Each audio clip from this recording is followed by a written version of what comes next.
Hello and welcome back to the cafe. So today I've got a fun, inspirational little video for you, and this we're just going to very quickly do one of these at the end, and I'll show you my process for making these. Now these are some botanical embellishments that I made, and I made a very big stash of them, and I have even more in this Tupperware, and I just keep these in here, and then I can base art projects off of what I've already made.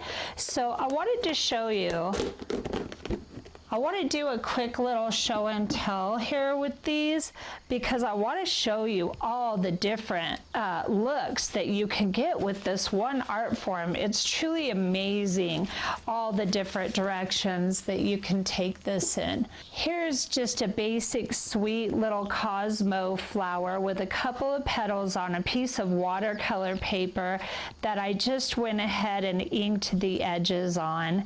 And this was part of a project that I took apart, and I was able to keep this piece. So you can do very plain and basic, and imagine this with a little bit of gold spatter.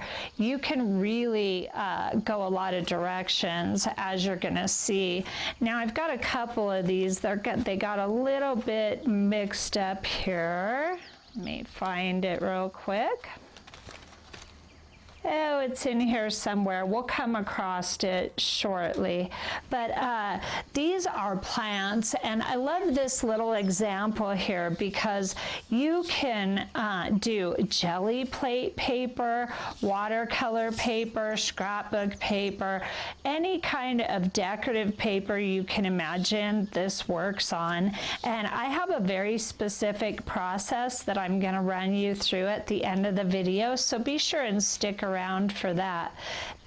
I wanted to bring this up to you, and please comment below if you're interested. This little plant here, I love these little seed botanicals. I put this on this piece of, this is a piece of wallpaper, and I have a bunch of these wallpaper sheets, and they're all different because they're from discontinued wallpaper books, and I was thinking of selling them in my Etsy shop for embellishment scrap paper and collage paper, and I'm really wondering if you guys are interested in having some little stashes of this style of paper. But as you can see, this plant, I did this probably 2 years ago, and this still has retained its color. I glued it on with Mod Podge matte, and it's still holding up just beautifully. There is another very important step to making these, and we'll go over that in just a few. So check these out. This is a set of hand-painted papers that I did these babies' breath on, and they came out so beautiful. I love the contrast, and contrast is such a cool thing with this kind of art form because you can get really dark contrast like this, you can get very light contrast like this, and then you can get really a very subtle look as well. And I have a few art projects that I have made these in that I've got laying around, so I'd like to show you what these look like in an actual project. Here's some beautiful little Indian paintbrush, and I'm not sure what this plant is, but it amazingly, it pressed well, and it's got all these little tiny like seed-like petals, and they stayed intact through the pressing process. Now real quick about the pressing process, I put all of mine in my press, all of my botanicals, and I forget about them for weeks on end. And then what I do is I have a couple of these Tupperwares where I just keep a bunch of botanicals on hand so that when I go to make a big batch of these, I've got a nice array of different plants and leaves and flowers to choose from. Now, this really does require all of these plants to be pressed and dried for quite a long time. And I have been doing this for so long that I really really do have a nice stash. So the only real wait time is when you initially start with your presses, and then once you've got that done, you can always pull from the stuff that's already pressed when you put things in. Now these papers are coffee stained cardstock paper, and I simply did the coffee staining and I added the gold paint, and I have a video on how to do this technique. I will link it below for you. And then I stamped on top of these with various stamps. I used my script stamp and these fun little flower, really pretty stamps. So sky is the limit with this art form. Set those aside. Here's a couple with Tim Holtz. I did a little Tim Holtz botanical stamp on these to add a bit of interest. And then you can really get a lot more subtle and earthy, just like this sample right here. Here's a bigger sample. It's very rectangle, and if you don't like this shape, it's really okay to come in and tear along your botanicals once you get them attached and everything's dry. So you can just play around, and I'm really rough on my stuff, as you guys know. I talk about that quite often. So here's another art form that you can be rough with your embellishments, and you can tear these after you've made them and ink them up and really have a great time with these. Now these leaves here, something else I love to do, and again, this works best after everything's pressed and dried. Take them out of your press and lay them out on paper, and you can spatter all of your botanicals if you like that look. I did gold spatter on a lot of these, and I did these beautiful aspen leaves. Now these are really beat up and really grungy, these aspen leaves, because I pulled these out of an eco dye batch, and then I went ahead and attached them to my jelly print paper. Here's another one from that eco dye batch. So, you know, I like rough, I like grungy, I like to be able to really handle my stuff quite harshly and have it hold up for me. So here's some more beautiful baby's breath, and as you can see, this sample is a little bit bigger than my hand, so you can make really big samples. In fact, I'm getting ready to, I want to cut some wood for a longer flower press so that I can do longer botanical samples in that flower press. Look at this sweet little one with this Cosmo and the baby's breath. This really came out lovely.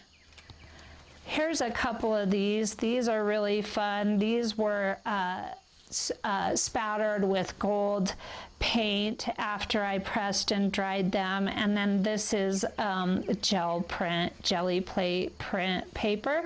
Now let's talk paper for a minute. I have a lot of different papers going on here. I find that the thicker papers work much better for this art form. You can use the thinner stuff, but they become more bendable, and your leaves can snap easier, because even after this process, you can still snap your leaves, and if you're really super rough on them, you can even create an air pocket in there, and that is kind of unsightly and not good. So I absolutely recommend using cardstock for minimum thickness, and then mixed media paper is okay. It's even a little thin. This is actually mixed media paper right here. I really prefer something like watercolor paper is the best for these, but look at these beautiful colors. These are some more jelly prints. You can really go wild on your color choices. Here's some very sweet, grungy, blue-green, daisy style flowers and botanicals on some more jelly print backgrounds. And this paper is pretty thick. I'm going to say it's watercolor. It's quite thick. It just protects your stuff long term.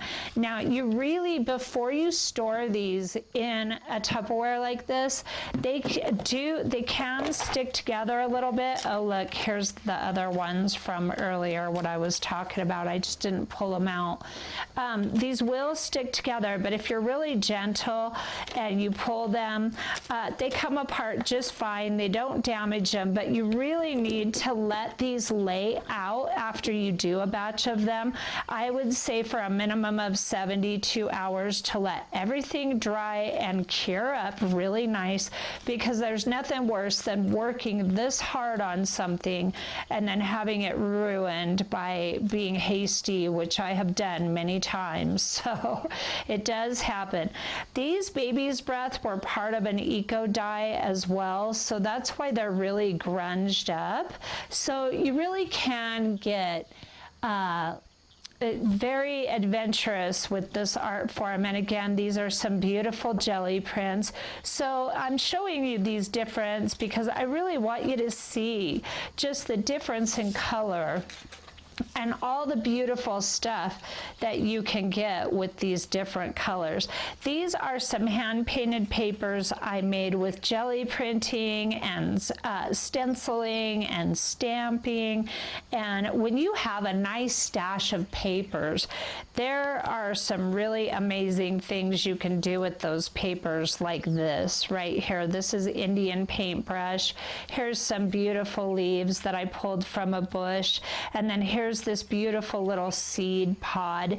And you really want to get your botanicals as flat as you can. Now these are sticking up and they do add texture and a bit of three-dimensional to it as well. So if you're making cards, you want more of a flat botanical for your card making, like this one. But for canvas art, these are just gorgeous. These work out beautifully. So here's a difference of a real natural look that you can get. This one is on a very thick, I would say, watercolor paper from the feel of it. So it's very thick jelly print. And then these hand-painted papers right here, this is on printer paper. So I have made them on paper as thin as printer paper, and you can do it. I would recommend that if you do this, that you just make sure that whatever you're adhering it to is not bendable. Like if you want to do some wood art, these would be okay for cards, but you are running the risk of snapping your botanicals on a card. So more framed art and canvas art, these would be great for, but you can do the printer paper, just so you know, because I know a lot of us really love the thinner paper. This right here is printer paper as well. It's quite thin, and you know, so you can get away with it. You just need to, you know, kind of think about where you want that piece of artwork to end up. Here's another pretty piece of the coffee stained paper, and this is a piece of sage that I put on here. I have a lot of sage in my area, so I like to do the sage. And of course, I always say this, broken record, you want to snip your botanicals when you're collecting them and not pull them up by the root, because if you take a pair of scissors with you while you're out collecting, then the plants will come back year after year if you leave the root in the ground. So that's an important, nice, kind thing to do when you're out collecting. Here's these beautiful seed pods. Now these I clip green, and it doesn't matter. I press them, I get rid of all the air, and they turn this really, it's a lovely beige color. I have not been able to get this particular plant to hold on to its green color. So that happens, and I think that's part of the magic as well. I have some really lovely high contrast ones here in red. So those were stuck together a tiny bit, and I pulled them apart just now and they are fine. You just really want to give all of your glue time to dry and clear and cure, you know what I'm saying. So look at this red against these plants and the amazing, beautiful, rich, deep contrast you can achieve with these botanicals. You can do very sweet, shabby chic art, and you can do very graphic, bold, graffiti style art. Sky's the limit with these. So let me set these aside, and today we're gonna work with, let me show you what I've got over here, the stuff you're gonna need. So you're of course gonna need your botanicals. Let me back you up a little. And I've just got a little piece of poster board here. I'm always tearing up poster board and using it for this kind of crafting. A couple paper towels. I like to have my edges inked. I've got Ranger Distress Oxide Ground Espresso for the one we're gonna do today. And then let's look at this. I'm just gonna do a piece of scrapbook paper today. And I wanted to just pull out some different leaves just so that you could get an idea of the different looks that you can get just off of one piece of paper. Now, this is some of my favorite scrapbook paper, and Hobby Lobby used to carry it, and they have quit carrying it a long time ago. I don't know if it got discontinued, but it's Timeless Memories by Prima. So if you can find it online, it's really beautiful. It's 8.27 by 11.69 inches, and there are 6 double-sided designs, and you get 5 each. And I've used the pack, so I can't show you, but this is one of the favorite papers out of this pack that I have. And look at the difference with this bold and graphic red all the way down to this very subtle cream leaf and the subtle baby's breath, and then you've got the dark brown and the pale green, it's kind of a bold green. But look at the difference you can get. And then this poor leaf.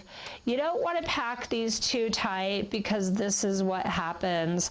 And then another great tip for handling your botanicals is I always like to have tweezers handy, which I don't at this moment. So keep that in mind. I think we're going to go ahead and just do this little leaf for our demonstration today. So you want to pick your paper to fit, and I love the interest of all this grunge over here. I wanted to show you, this is the design on the back side of this piece real quick before we tear it up. So I really like this side better than this side for this leaf. There's a lot more interest going on here, and so I'm just gonna tear my paper, and I don't want a white torn edge. See how you can get it, of course, depending on how you tear. So I don't want that for this design. I'm just going to tear off this chunk here.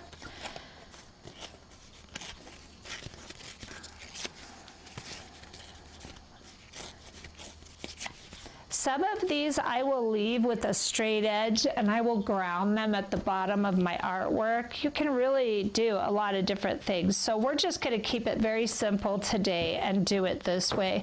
So if you're doing a big batch of these, I recommend getting a dish that you can devote to your glue, because it really makes it so much easier to have something like this. But since we're just doing the one, I'm not going to use that. I'm using Mod Podge matte. I don't like gloss. If you like gloss, by all means use it. Even this has a tiny bit of a little tiny bit of a gloss finish to it, so you're gonna get a tiny bit of that anyway.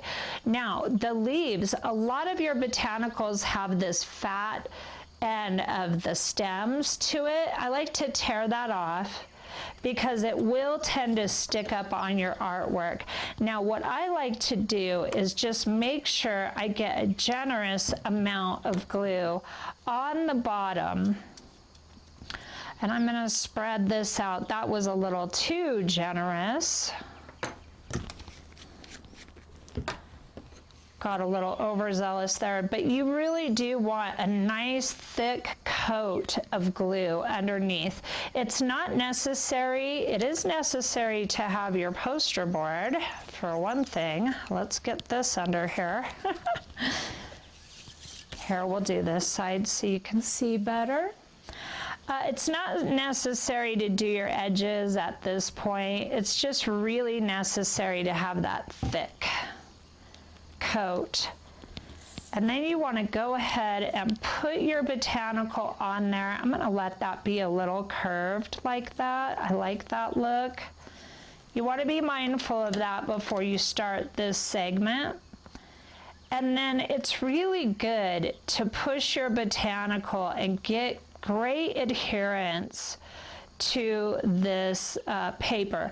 And sometimes I will have pieces popping up, and what I'll do is I'll get the initial plant down and dry, and then when I come back for the second coat, I'll fuss and fiddle with the stems and the pieces that are sticking up.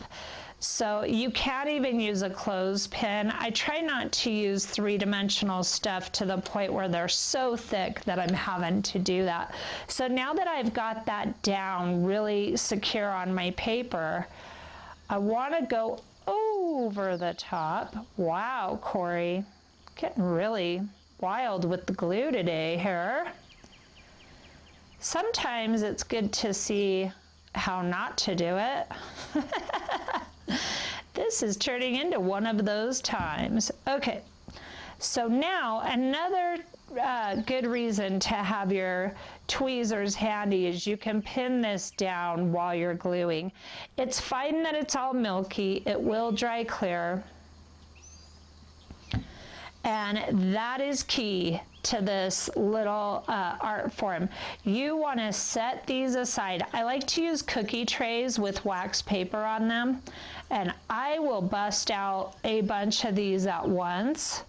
I'm smoothing out my brush strokes. I'm using a very stiff brush here, and you're gonna get brush strokes with a stiffer brush like this. I don't really mind that. Sometimes I do, sometimes I don't. If you don't want brush strokes, make sure and use a supple, bristled, flat brush is best, or a sponge works too. You can use one of those little sponge brushes. Okay, so now that that is coated on the bottom and coated on the top, you want to set this aside for at least 24 hours, depending on your humidity level in your area, and let it dry completely. You will get pockets of white glue, and if you move on to the next step before those pockets of white glue have turned clear, that will be encased in there, and it will retain that white look to it. So you can be done at this point, set these aside to dry, and then all of your beautiful gold spatter will show up on here, okay? And then what I like to do is I like to go over this once it's completely dry with a coat of the matte Liquitex matte gel medium. And the reason I like to do this over top of the Mod Podge matte is because this makes this truly matte. Now, the reason I don't do this first is because I have had my botanicals lose their color with just using this alone. You're going to get a very secure seal with the Mod Podge matte, and then you can knock out what little sheen is left over from that with the Liquitex matte medium gel. Okay, so it's as simple as that, and then you end up with all of these gorgeous, gorgeous embellishments for your artwork.